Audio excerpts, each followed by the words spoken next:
My jealous sister tried to ruin my reputation in high school. We went no contact for 10 years. And now she tried to sabotage my wedding and steal my fiancé. I, 28 female, hosted my rehearsal dinner last evening, and I'm getting married tomorrow. But my mother is very upset about a certain incident that took place at dinner last night since it ended with me kicking my sister out of the wedding after humiliating her. I want to know if I really am the bad guy here, like my mother is saying I am. So let me give you guys some context about the relationship between my sister and me. Sharon is 2 years younger than me, and for some reason, she's always loathed me. I'm serious and have never really given her a concrete reason to hate me so much, but she just has it in for me. And this isn't a recent development. She has been this way since the age of 15. Before that, we were not close, but at least she was not going against me all the time. My dad used to treat us both equally and would reprimand her whenever she would go out of her way to annoy me. But my mother had a bit of a soft spot for her. I guess it was because she was the younger one. Every time I would end up fighting with her, my mother would tell me to let it go because I was older and was supposed to be the more mature one. I thought my mother might have grown out of that habit, but I guess not. Sharon and I kept fighting for years until I finally cut her off in my senior year. I think she was a sophomore at the time, and she was pretty popular in her year. I don't know what got into her all of a sudden, but one day she just decided that she was going to spread a nasty rumor about me and ruin my reputation. I don't want to get into it because it happened a really long time ago, but in short, she framed me for stealing a bunch of stuff that had gone missing. Several girls from various years had reported a lot of thefts at the time, which we later found out was happening because of the new janitor that the school had hired. Not me, obviously. Sharon got it into her head that she was going to spread a rumor about me being a kleptomaniac, saying that, in all probability, I was the one who was out of control and had started stealing from people at school. She was pretty popular, so this spread like wildfire, and you guys know exactly how cruel kids can be. It led to a lot of bullying, name-calling, and it was a really terrible couple of weeks for me. I had even started skipping school quite frequently because it was simply easier not to go rather than face everyone. It got to a stage where I just couldn't let it go. So I decided to find out exactly how this rumor had started. After asking around for a couple of days, we got to the bottom of it. It came as a huge shock to me that it was my own sister who had started that rumor because it was just so cruel. I could have dealt with it at home, but I decided to publicly humiliate her in the cafeteria. I thought it was fair because she had also publicly humiliated me by spreading that rumor. It only made sense that I would confront her in public as well. So I went up to her and asked if she was the one who had been spreading the rumor about me, and she had the audacity to reply with, "Yeah, so what?" That was all it took for me to start yelling at her, and I think I kind of exposed her. I started screaming in her face about the kind of rumors I could have started about her if I was as pathetic as her, and I wouldn't even have to cook up any lies because I could have just spoken the truth. I brought up how she had been two-timing her ex-boyfriend with his own cousin just a year ago, and all three of them had decided to keep it a secret to avoid embarrassment. Then I brought up how she used to flirt with our housekeeper's son, who was 3 years older than her, only for him to complain about it to our parents. And worst of all, I exposed her for never showering during the holidays. I'm pretty sure a lot of people do that, but it's pretty embarrassing to have something like that announced in the cafeteria in front of a bunch of teenagers. After I had screamed out all her secrets in the cafeteria that day, she pretty much became the laughingstock of our high school. And I can't even say that I felt sorry about it. She was the one who started the rumor about me first, and I just put an end to it. When we came back home, we had a huge fight, and both of us said pretty horrible things to each other. It was about to get physical as well, but thankfully our parents were there to intervene at the right time. I think that was the last day we spoke to each other because, after that, we just started to ignore each other's existence despite living in the same house.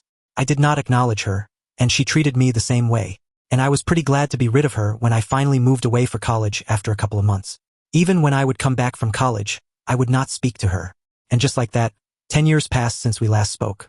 A lot of things have changed. Both of us have our own lives. And after both of us had graduated from college, we didn't want to see each other anymore. So we would make sure that we visited our parents separately and wouldn't run into each other even during the holidays. I would only go and see my family after she was gone. It was an unspoken agreement between my parents, Sharon, and me, and we had honored that for a really long time.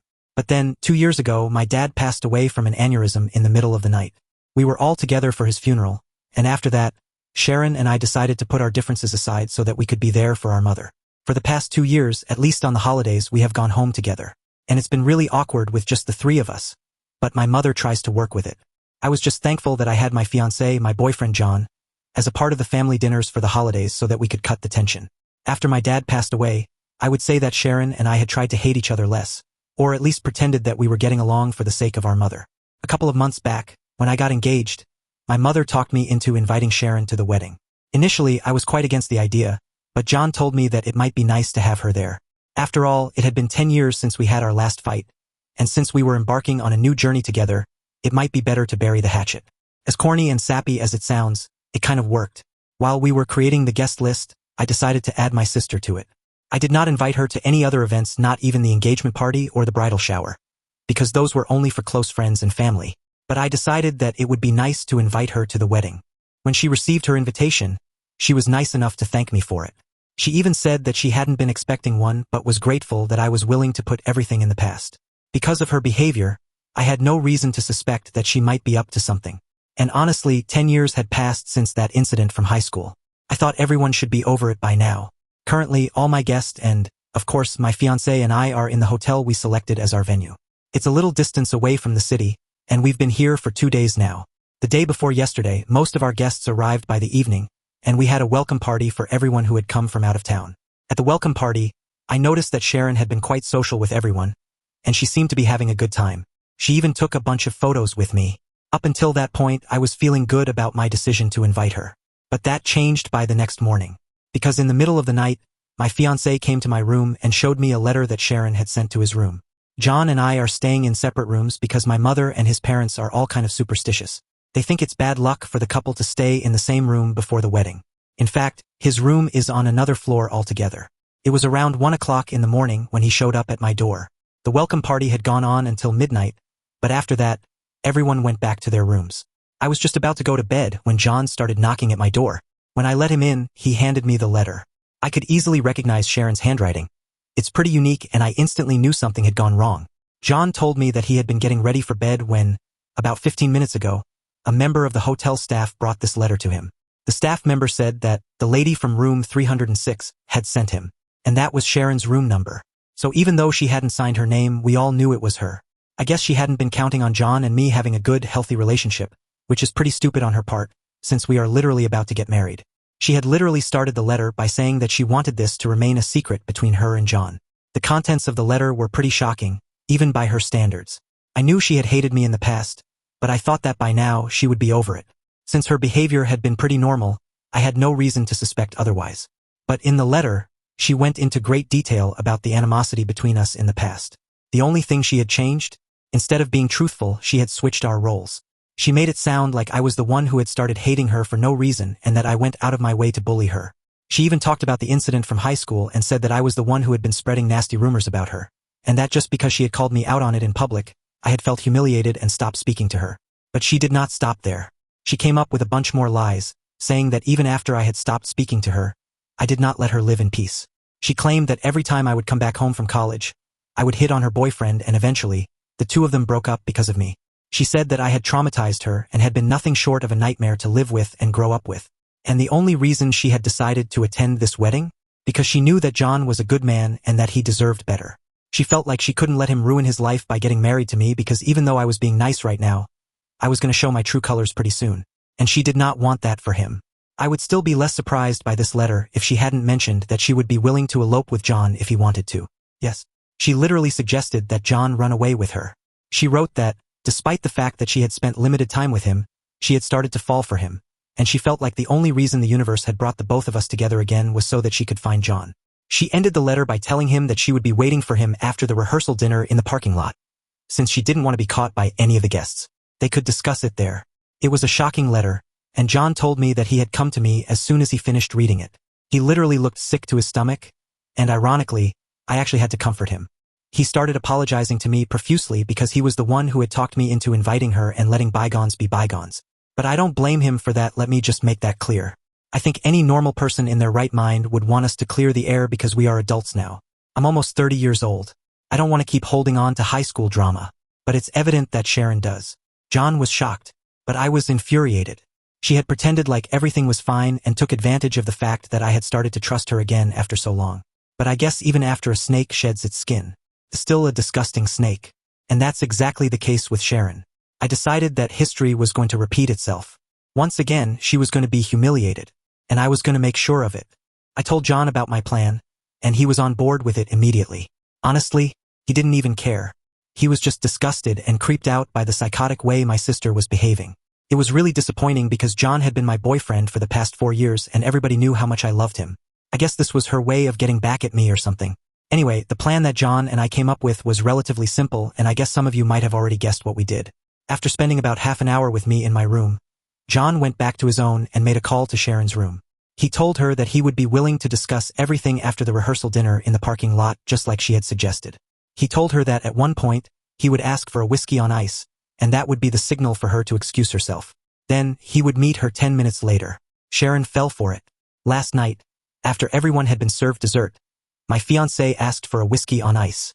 Immediately, Sharon excused herself to use the ladies' room. So we knew our plan was working. But instead of heading out, John and I stood up and made an announcement to all the guests about the letter and its contents. Needless to say, everyone was shocked. But we did not have time for that. We told them that Sharon was currently waiting for John in the parking lot. And if anybody still had any doubts, they could come with us and see for themselves. I'm pretty sure nobody had doubts at this point, but they still followed us to the parking lot. And when we finally found Sharon, she was stunned for a couple of seconds, like a deer caught in headlights. Once she came to her senses, she made a run for it.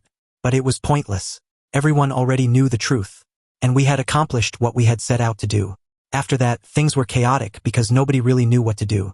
I sent everyone back to their rooms except for my mother and my in-laws. With them, I went to the room Sharon was staying in. I wasn't sure if she would be in there, but she was.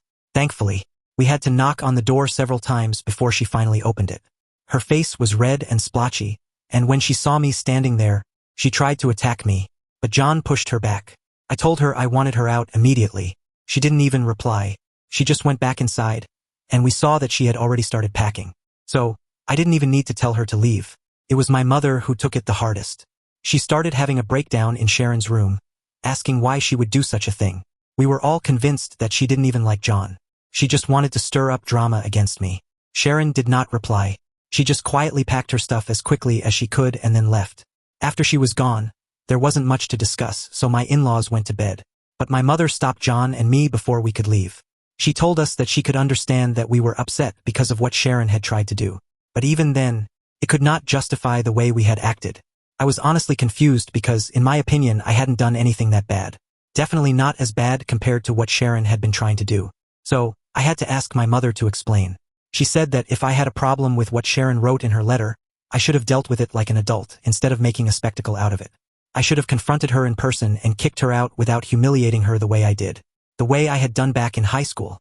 When my mother said that, I kind of flared up at her. I told her that I should have seen this coming, because she had always been on Sharon's side. Even now, all she cared about was how Sharon was feeling and the fact that her darling daughter had been humiliated, even though it was her own fault. But my mom argued with me and said that she was ready to admit that what Sharon had done was horrible, and that she shouldn't have pushed me to invite her. But that still did not mean that I had the license to do whatever I wanted, because I was dragging our family name through the mud. She said that it was juvenile of me to involve all the guests, and that they might have found it awkward. She said that I had ruined my own wedding because everyone would only be talking about this. At the time, however, I did not care. I only wanted to get back at Sharon, and I did that. So, I told my mother that I didn't care what she thought, and John and I went back to our room. Today, we had a gap between the rehearsal dinner and the wedding day. Everyone was free to do whatever they wanted. So, I spoke to my maid of honor and a couple of my bridesmaids. I asked them if everyone was still talking about what had happened the previous night. They said that people were definitely shocked and had been discussing it, but that they would forget about it in time for the wedding. Then, I asked them for their honest opinion. Had I actually taken things too far? Most of them said that it was my choice how I wanted to deal with it, and that there was no such thing as taking it too far, especially when dealing with someone like Sharon. However, my mother has not spoken to me since last night, and weirdly, I feel guilty about what I did. Maybe she was right. Maybe I shouldn't have taken matters into my own hands and humiliated Sharon again. Now that I think of it, it was kind of juvenile, but I just wanted her to feel as bad as I had felt. And it's not my fault she was stupid enough to write that letter to my fiancé in the first place. I had a conversation with John about everything going on with my mother in the evening. There were also a bunch of comments from my bridesmaids and friends saying that maybe I did go too far. A lot of people agreed that after what Sharon had done, I had earned the right to go scorched earth on her. But that didn't mean I couldn't have handled it in a better way. So, in a way, my mother had been right about what she said. I probably hadn't dealt with it in the most mature way possible. But at the same time, that was my choice. Maybe I don't have to be politically correct all the time. Sometimes I can just do whatever I want without thinking about the consequences. But that doesn't mean I don't have to face those consequences. And in this case, that meant that I needed to sort things out with my mother, because she was upset. A couple of hours ago, John and I went to my mother's room. She looked a bit upset, but as soon as she saw us, She pulled us both into a hug and said she had actually been thinking about coming to us herself. Before we could even say anything, she pulled us inside, sat down, and apologized for her behavior the previous night. She acknowledged that she had only been thinking about things from her perspective without even bothering to consider how I might have felt. Now that she had had a day to think about it, she realized that the contents of the letter were outrageous, and that it was not acceptable. She said that while she wouldn't have handled it the way I did, it was my life, and I was free to handle it however I wanted. If I thought that humiliating Sharon was the only way to make me feel vindicated, then it wasn't her place to tell me I was wrong. I was glad that she had come to this conclusion on her own. But I also told her that she had a point, and I apologized for lashing out at her as well. I thought that would be the end of it, but then she said something unexpected. She also apologized for always siding with Sharon when we were younger. She admitted that that was why I was still under the impression that she would always defend her, no matter what. But then she told me something that completely shocked me. She had cut Sharon off. My mother told me that shortly after Sharon left the hotel, she had decided that she was done with her. She was planning on not speaking to her until she apologized to both of us sincerely. I was speechless. I never thought my mother would actually take a stand against Sharon, but here she was, finally seeing things clearly.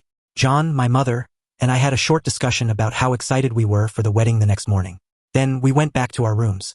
I am so glad that I decided to take the advice from my bridesmaids and talk to my mother. It definitely paid off. And now, I'm going to get married as a happy woman. I got married to John last week, and I really thought that the whole thing with my sister was over. I mean, she had already been humiliated and kicked out of the wedding, so there was literally no reason for her to come back and try to start drama with me again. But she just keeps coming back for seconds. I don't understand why. This time she made a Facebook post. In her post, she said that the only reason she had suggested that John make a run for it with her was because I was a terrible human being. She claimed that she wanted to give him a chance at a better life, and that she thought she was doing the right thing. But then she took it a step further. She also mentioned that, apparently, John had been dropping hints every time they met, that he had been flirting with her, that she could sense the tension between them, and that is obviously a blatant lie. I trust John more than anyone, and I know for a fact that he would never do anything to break that trust, and I think he has proven his loyalty to me more than once. I don't understand why she's still trying to make me question it. When she put up that post, I couldn't see it, because I had blocked her everywhere. So, a couple of relatives had to send it to me, but they already knew the truth, since I had read that letter, and everyone saw that it was her handwriting. So they jumped to my defense immediately, and everyone just started demolishing her in the comments. People just kept sending me screenshots of her getting completely wrecked. I didn't even have to do anything. I just had to sit back and watch the drama unfold. She couldn't keep fighting with everyone. So, she took the post down about half an hour later. John and I couldn't stop laughing when we realized she had to delete it, because nobody was buying her crap anymore. It's just sad at this point, because if she just apologized to us, she could at least rebuild her relationship with our mother, the only person who would still have her. Instead, she's so stubborn that she wants to keep ruining her relationships with everyone in the family. And not just her relationships. She's also ruining her own reputation, because this was a public post. I'm pretty sure her coworkers and friends saw it too.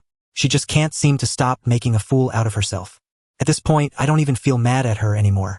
I just feel pity, because I still don't know what happened to make her turn out like this.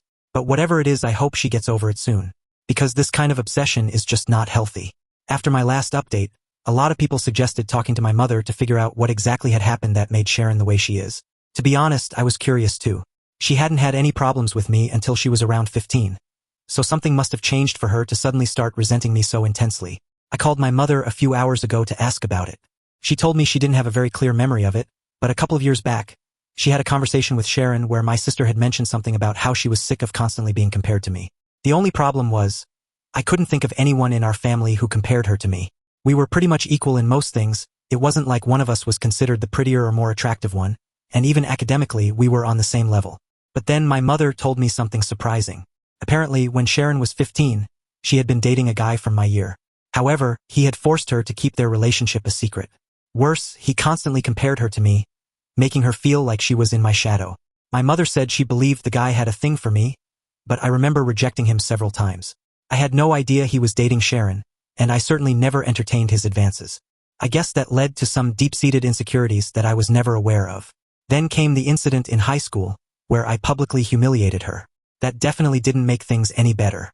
My mother told me that after that day, people mocked Sharon for months. Even the guy she was dating ended up dumping her because he was embarrassed by the attention. But I didn't know any of that, I had already graduated. Looking back, I wish Sharon had just told me about the way he treated her. Maybe we could have sorted things out back then before it got so bad. But now it's too late. Maybe one day we'll be able to clear the air. But for now, all I can do is feel bad for her. Thankfully, John and I are leaving for our honeymoon in a couple of days. So hopefully, that will help distract me from this entire mess. Just when I thought I was done with Sharon's drama, she pulled another stunt. I really believed that after being humiliated and kicked out of my wedding, she would finally take the hint and move on. But apparently, she just couldn't resist coming back for more. This time, she took to Facebook to air out her delusional version of events. Since I had already blocked her everywhere, I didn't see the post myself, but several relatives sent me screenshots. In her post, she doubled down on her lie that the only reason she suggested that John elope with her was because she was trying to save him from a terrible life with me. She went on to claim that John had been dropping hints every time they met, suggesting that he wasn't really happy with me and was just going through with the wedding because he felt trapped. Of course, this was a blatant lie. I trust John more than anyone, and he has proven his loyalty to me multiple times.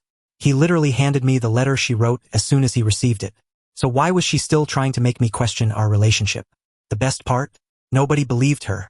The moment she posted it, my relatives and mutual friends jumped to my defense and absolutely destroyed her in the comments. People called her out for her lies, told her to stop embarrassing herself, and even brought up the letter she had written, reminding everyone that they had seen her handwriting with their own eyes.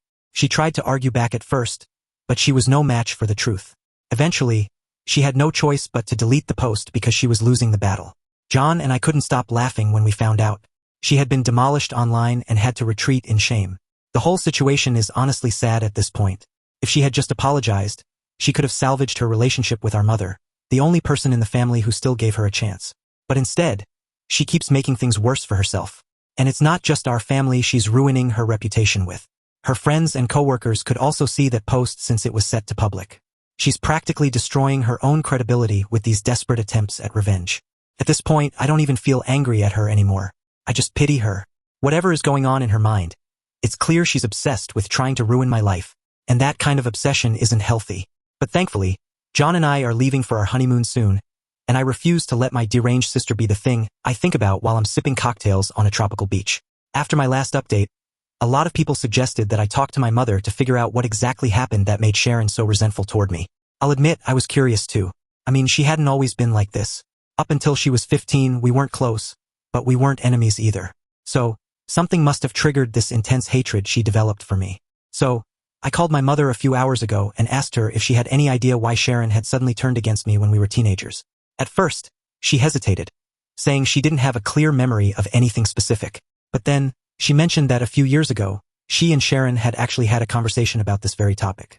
According to my mom, Sharon had always felt overshadowed by me. She was tired of being compared to me and felt like she could never measure up.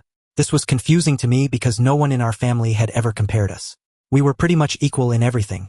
Neither of us was particularly more attractive or smarter than the other. Even in school, we were on equal footing academically. So, I pressed my mother for more details, and that's when she told me something I never knew. Apparently, when Sharon was 15, she had been secretly dating a guy from my year. But here's the kicker: he forced her to keep the relationship a secret. Why? Because he had a thing for me. Sharon confided in my mother that throughout their entire relationship, this guy would constantly compare her to me. He would talk about me all the time and make her feel like she was less than. I had no idea this was happening because I had already rejected this guy several times. I wasn't interested in him at all. But Sharon never told me about any of this. She just let her resentment grow until, eventually, she turned it into pure hatred. Then, a year later, when I humiliated her in front of the whole school for spreading that horrible kleptomaniac rumor about me, it just pushed her over the edge. After that incident, people made fun of her for months.